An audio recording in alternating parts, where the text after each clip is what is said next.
Has anyone ever thought about how they were going to die, let alone if it was due to a terminal illness?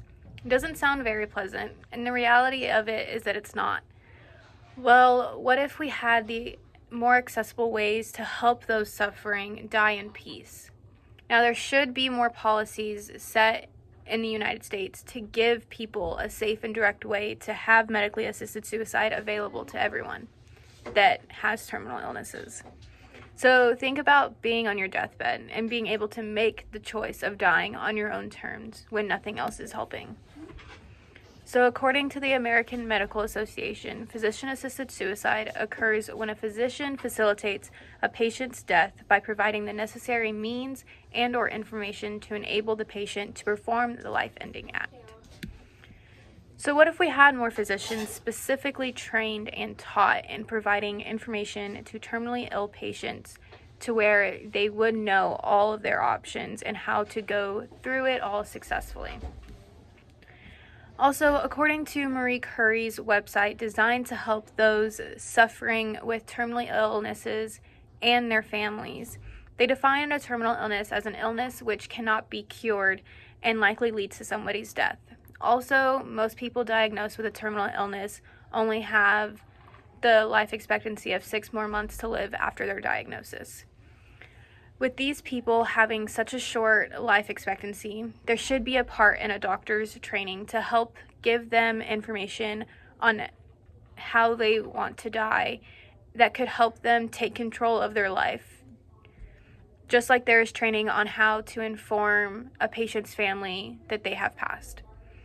Now, the medical board could also set a psychiatric test to give the terminally ill patient to see if they are mentally qualify, and also have a final check to see if they are close to death to where no other medical help would help keep them alive.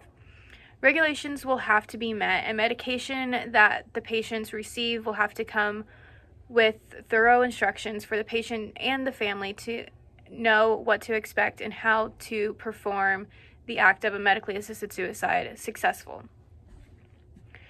Some people suffering in pain from a terminal illness tend to begin to think of suicide as a way to end their suffering and save their families from watching them get worse and worse.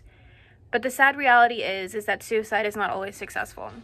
With physician-assisted suicide, it gives them the proper information that they need to perform these acts. In an article written for the National Library of Medicine called Pros and Cons of Physician Aid in Dying, they discuss both aspects in the aid to death, where medically assisted suicide gives patients the idea of a safe, guaranteed death that is based off of the knowledge given by a physician. There are state laws for and against it, and currently only 10 states participate in it. Now, there should be more states that participate in this form of treatment and have safeguards placed to make sure the decisions of the patients are in their best interest with no coercion, and gives a safe way for the person who already wants to die to do so.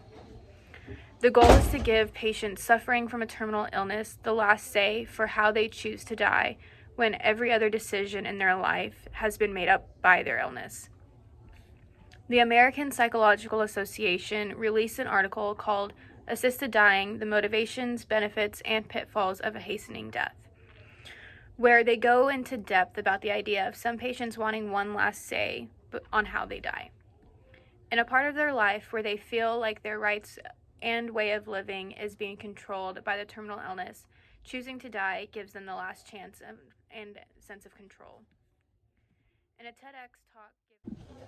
a TEDx talk given by Joel Zivit, he compared medically assisted suicide to lethal injections on death row by saying that it may seem peaceful, but we do not really know the pain that the patient is going through in the end.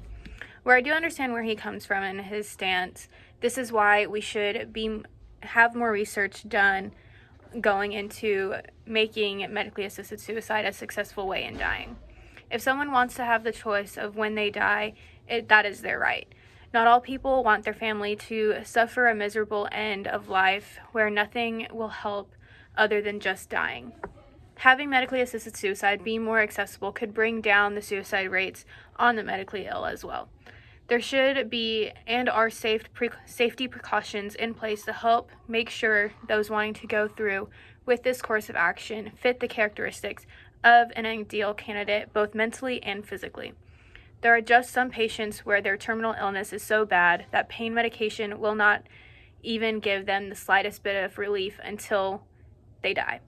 So this could also allow them to die safely and would be the best option for most patients. There is no clear-cut answer on if medically assisted suicide is good or bad for every individual. The idea is that in the right circumstances, a patient can be screened so they can have a final sense of control over their own life. The policy I believe every hospital or terminally ill patient facility should have is to have a doctor on call that can run through the psychiatric and physical health of a patient that cannot be helped anymore through medical intervention, and allow them the means necessary in order to perform successfully a physician-assisted death.